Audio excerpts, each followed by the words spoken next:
انسانیت کی بنیاد ایک میاں بیوی کے رشتے کی وجہ سے ہے۔ مطلب یہ رشتہ اتنا مقدس اور پاک اللہ تعالیٰ نے رکھا ہے کہ حضرت آدم علیہ السلام اور حضرت حوا علیہ السلام کو انہوں نے سب سے پہلے ایک رشتے میں باندھا، جس کے بعد یہ دنیا ان کی نسل سے آگے بڑھی ہے۔ لیکن ہم موجودہ دور میں اگر دیکھیں تو یہ رشتہ کہیں نہ کہیں زبوں حالی کا شکار ہو رہا ہے، زوال کا شکار ہو رہا ہے۔ اس کی کئی معاشرتی وجوہات ہیں، کئی ایسے ایشوز ہیں جو کہ شاید ہمیں بھی نہیں پتہ ہوں گے کہ گھروں میں کیا کیا کچھ ہوتا ہے، کیا کیا مسائل ہوتے ہیں، یا لڑکا لڑکی کے درمیان ایسے کون سے مسئلے ہوتے ہیں جس کی وجہ سے طلاق کی شرح میں اس حد تک اضافہ ہو رہا ہے۔ کچھ رپورٹس میں آپ سے شیئر کرنا چاہتی ہوں، پھر اس ایشو کے حوالے سے ہم بات بھی کریں گے۔ کراچی میں صرف سٹی کورٹ میں پچھلے سال تقریباً 15,000 طلاق کے کیسز دائر کیے گئے اور ماضی کے مقابلے میں بڑھتی ہوئی طلاق کی شرح خطرناک حد تک پہنچ چکی ہے۔ یہ کراچی کے میں بتا رہی ہوں آپ کو۔ لیکن اس کے ساتھ ساتھ اگر ہم لاہور کی بات کریں تو لاہور میں بھی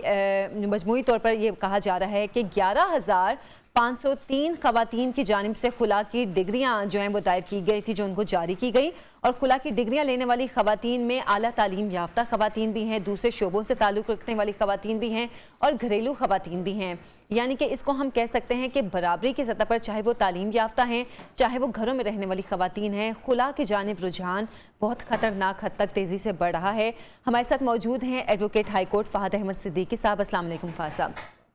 سر، بہت خطرناک ریشو ہے جو کہ دن بدن بڑھتا جا رہا ہے۔ گزشتہ سال کے مقابلے میں بھی کہہ رہے ہیں تقریباً ڈبل ریشو ہے جو کہ اس سال طلاق اور خلا کا بڑا ہے۔ وجوہات کیا ہیں اور کس حد تک یہ اضافہ ہوا ہے، یہ آپ سے جاننا چاہوں۔ دیکھیے، اس میں بہت ساری معاشرتی وجوہات، آپ کا بیڈ ٹیمپرامنٹ ہے، لیک آف انڈرسٹینڈنگ ہے، جوائنٹ فیملی سسٹم ہے، ان کو نکال کے اگر آپ لیگل وجوہات پہ دیکھیں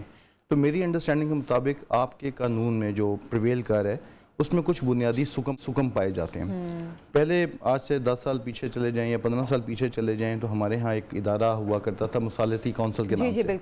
جس کے ذریعے دونوں متحارب گروہ جو تھے ان کو بلا کے بٹھا کے سمجھایا جاتا تھا، بہت ساری کوشش ہوتی تھی، بہت سارے کیسز میں صلح ہو جاتی تھی۔ لیکن پچھلے 10-15 سال میں آپ اگر دیکھیں تو ہمارے جو ایک فیملی جسٹس سسٹم ہے اس میں کچھ امینڈمنٹس کی گئیں اسٹیٹ کی طرف سے، جس کے بعد آپ کا جو ریشیو آف ڈیورس ہے ایک دم انکریز ہوا ہے، شوٹ اپ ہوا ہے جسے کہتے ہیں۔ اب اس کا جو سٹیج ہے، حالانکہ اسلامک لاء میں بھی اور ہمارے فیملی کورٹس ایکٹ جو ہے 1964، اس میں بیسک ریکوائرمنٹ یہ ہے کہ پری ٹرائل ریکنسلیشن ہونی چاہیے۔ لیکن with the passage of time کچھ ہم نے اپنے لیے ایز اس میں سے ایک نیا راستہ نکال لیا، جس میں آپ کہہ سکتے ہیں کہ وہ پری ٹرائل ریکنسلیشن کے چکر میں ہم پڑھتے ہی نہیں ہیں۔ ہم صرف بی پیش ہوتی ہیں کورٹ میں پیش ہو کے وہ فرماتی ہیں کہ جی میں نہیں رہنا چاہتی، ٹھیک ہے، وہ نہیں رہنا چاہتی، ان کا حق ہے نہ رہیں، لیکن court should be cognizant of the fact کہ یہ صرف جو سٹیٹمنٹ ہے اس کی قانون میں کوئی گنجائش نہیں ہے۔ اچھا، وہ صرف سٹیٹمنٹ دیتی ہیں، 15 دن کے اندر کورٹ خلا کی ڈگری ایشو کر دیتی ہے۔ میری انڈرسٹینڈنگ کے مطابق خلا کا اگر آپ کانسیپٹ اٹھا کے دیکھیں اسلامک لاء کے تحت، تو حضور پاک صلی اللہ علیہ وسلم کے پاس جتنی خواتین آئیں خلا لینے، ان کے ساتھ ڈیل ہوئی تھی، انہوں نے اپنا زر خلا واپس کیا تھا اور اس کے اگینسٹ حضور پاک صلی اللہ علیہ وسلم نے خلا کی ڈگری کہہ لیں یا انہیں علیحدگی کا سرٹیفکیٹ دیا تھا، وہ بھی شوہر کی طلاق مشروط تھی۔ ابھی ہمارے ہاں ایسا نہیں ہے، ہمارے ہاں سمپل بی کورٹ میں پیش ہوتی ہیں، فرماتی ہیں، اور جعلی اور بالکل فیک الزامات لگائے جاتے ہیں ملٹیپل کیسز میں، یعنی آپ کہہ لیں میجورٹی آف کیسز میں۔ اور بدقسمتی یہ ہے کہ شوہر کو موقع ہی نہیں دیا جاتا کہ ان الزامات کو وہ کنٹیسٹ کر سکے، کنٹروورٹ کر سکے، یا بہت سارے کیسز میں ہوتا ہے کہ وہ یک طرفہ ڈگری پاس ہو جاتی ہے اور اس میں کورٹ 15 دن کے بعد ایک اخبار میں، اور اخبار بھی جس کی سرکولیشن ہارڈلی 250 یا 300 ہوتی ہے، with in the court premises وہ اخبار چلتا ہے،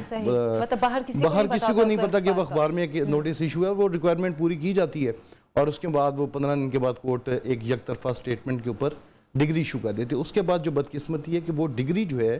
جو فالٹی ایڈریسز پہ، جو فالٹی کنٹینٹس کے اوپر حاصل کی جاتی ہے،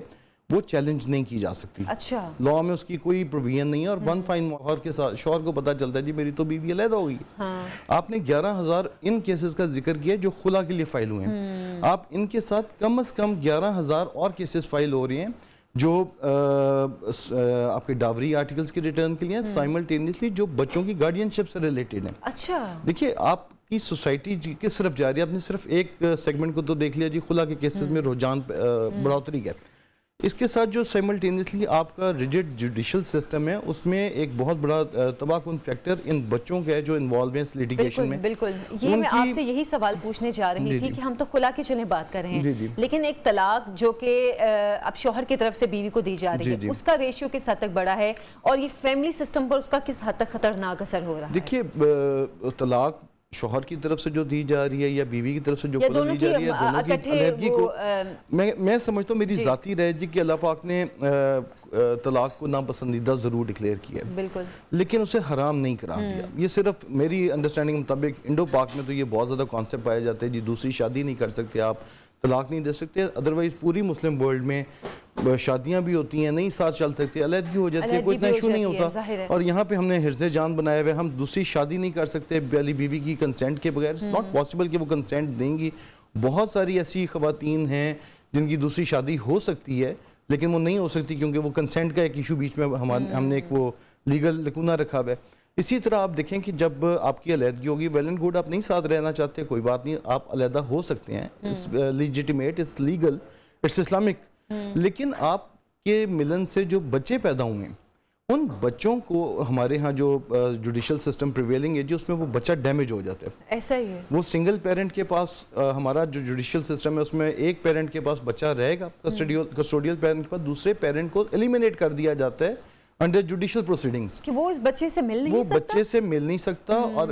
ایک اپلیکیشن دے گا اور وہ اپلیکیشن 7-8 مہینے پینڈنگ رہے گی اور اس کے بعد میکسیمم ایکسیس جو کورٹ الاؤ کرے گی وہ 2 گھنٹے کی once or twice in a month within the court premises meeting ہے. آپ دیکھیے کہ وہ جو باپ اپنے بچے کے ساتھ بہت ایک اسٹرانگ بانڈنگ تھی اور one reason or the other اس کی بیوی سے علیحدگی ہو گئی ہے اور وہ بچے سے بالکل اس کے ایکسیس بریک ہو گئی ہے, کانٹیکٹ ڈینائل ہو گیا. 2 گھنٹے کی وہ ملاقات میں کیا اس کے ساتھ ریجوینیٹ کرے گا, کیا ملاقات کرے گا؟ اور یہ ایک طرف آپ نے یہ کر دیا, دوسری طرف آپ نے جب خاتون کی طرف سے خرچے کا کیس فائل ہوتا ہے تو میکسیمم انکریز کر کے بتایا جاتا ہے, جو بندہ 15,000 روپے کما رہا ہے اس کی 1.5 لاکھ روپے سیلری شو کر دی جاتی ہے اور پھر اس کی ٹینٹیٹیو اسیسمنٹ کے اوپر آپ کو ایک اچھی خاصی ہیوی اماؤنٹ کا خرچہ لگا دیا جاتا ہے. تو پریکٹیکلی جو میں نے دیکھا نا جی اس میں یہ ہو رہا ہے کہ آپ کی سوسائٹی میں آپ نے ایک جینڈر کو تو آسمان پہ بٹھا دیا, دوسرے جینڈر کو آپ نے بالکل زمین پہ بٹھا دیا اور اس کی وجہ سے جو یہ ڈسپیرٹی ہے وہ اس کی رزلٹ ہو رہا ہے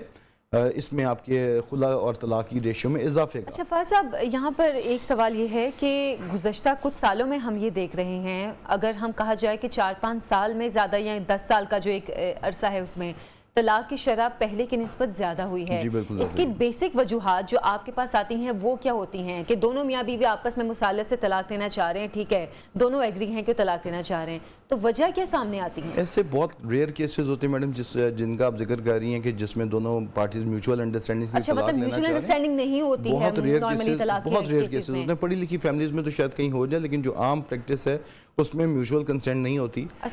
رقیق الزامات ایک دوسرے اسپاؤزز پہ لگائے جاتے ہیں اور چاہے وہ ہسبینڈ کی طرف سے کیس فائل ہو یا وائف کی طرف سے, اور وہ سبسٹینشیٹڈ انسبسٹینشیٹڈ قسم کے الزامات ہوتے ہیں. اور پھر جب آپ دیکھیں اس میں جو اس کی طلاق اور خلا کی ریشیو اس میں جو اٹینڈنگ سرکمسٹانسز ہیں جن کیسز میں بچے انوالو ہیں, عام طور پہ خواتین گھر میں بچے چھوڑ کے آتی ہیں, خود چھوڑ کے جاتی ہیں, بہت سارے کیسز میں ایسا نظر آتا ہے. اس کے بعد ہیبیس کارپس کروا کے پھر گھر سے پولیس کے ذریعے بچے نکلوائے جاتے ہیں. اب آپ دیکھیے جس کیس میں گھر میں جس میں پچھلے 2 پیڑھیوں میں کوئی بندہ تھانے کے چہری نہیں گیا اور اس کے گھر میں رات کو ایس ایچ او صاحب آ جائیں کہ جب آپ نے صبح بچے لے کے پیش ہونے ہیں تو آپ کو لگتا ہے وہ گھر صلح کی طرف جا سکتا ہے؟ مجھے تو نہیں لگتا. اس میں ایک بہت بڑی وجہ ہمارے بات وہیں پہ آئی تھی, ہمارے جوڈیشل سسٹم میں انفارچونیٹلی ہم نے ڈنگ ٹپاؤ جو پالیسی رکھی ہوئی اس نے بہت زیادہ ہمیں ڈیمیج کیا. خلا کو آپ نے ایک بہت لوکریٹو قسم کی چیز بنا دی ہے. ہر خاتون دیکھیں کس گھر میں ناراضگی نہیں ہوتی, کس میاں بیوی میں لڑائی نہیں ہوتی, ہر گھر میں ہوتی ہے. تو ایک ایسا میکنزم ہونا چاہیے جو انہیں بٹھا کے سلیس کر سکے, جو سمجھا سکے. ہمارے جوڈیشل سسٹم میں وہ میکنزم مسنگ ہے. جیسے میں نے پہلے ذکر کیا کہ جی ہمارے ایک مصالحتی کونسل ہوتی تھی, یا پہلے ہمارے بڑے بوڑھے جو ہوا کرتے تھے وہ صلح کرا دیتے تھے, معاملے کو ٹھنڈا کر دیتے تھے, پانی ڈال دیتے تھے. اب تو معاملے کو بھڑکایا جاتا ہے. تو فہد صاحب اب مصالحتی کونسل کی اب آپ بات کریں اس کو ختم کرنا ایک تو آپ کے خیال میں غلط تھا، اس کو پھر دوبارہ سے کیوں نہیں بنایا گیا، دوبارہ سے کیوں اس مصالحتی کونسل کو نہیں کس نے کوئی کوشش کی کہ دوبارہ سے وہ مصالحتی کونسل ہو تاکہ جو ایک طلاق کا ریشیو بڑھ رہا ہے اس میں کچھ کمی ہو سکے؟ میڈم ابھی دیکھیے لاہور میں، مثلا میں لاہور کی بات کروں گا تو لاہور میں تقریباً 37 ججز فیملی کے کام کر رہے ہیں، صرف فیملی کے ایشوز کو ڈیل کر رہے ہیں 37 ججز، اور ہر جج کے پاس جو ایک کاز لسٹ ہے ایک مہینے کی وہ کم سے کم 2200 کیسز کی ہے۔ آپ خود اندازہ لگا سکتی ہیں کہ رفلی مور اور لیس ایک ایگریگیٹ تقریباً 90,000 کیسز صرف فیملی کے پینڈنگ ہیں لاہور میں، صرف فیملی، ڈاوری، مینٹیننس، کسٹڈی کے۔ اگر 90,000 کیسز پینڈنگ ہیں تو آپ اندازہ ایک رف سے ایوریج لگائیے، اس میں کم سے کم 30,000 بچے انوالو ہیں۔ اس کے باوجود ہمارے جو انفارچونیٹلی جو ایک مائنڈ سیٹ بن گیا یا جو برانڈ آف سوسائٹی ہے، ایک ہم نے بلڈ اپ کیا ہوا ہے